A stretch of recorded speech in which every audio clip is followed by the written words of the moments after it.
এখন রাত্রি প্রায় 12:30। এই আমার শ্যামকে দেখো, এত গরম, বেচারা বাইরের দিকে মুখটা করে রেখেছে যাতে একটু হাওয়া পায়, আর গোটা বডি ফ্যানের হাওয়া খাচ্ছে। বুদ্ধি দেখো ভাই, তোমরা এরকম জানালায় যাও, অর্ধেকটা বাইরে আর অর্ধেকটা ভিতরে রাখো, দেখো কত শান্তি।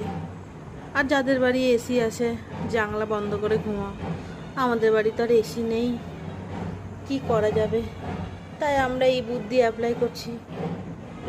দেখো আমরা কিন্তু এদিকে অর্ধেক ঘুমু ঘুমু টুকু টুকু করছি, ফ্যানের হাওয়ায় আমাদের লোম নড়ছে।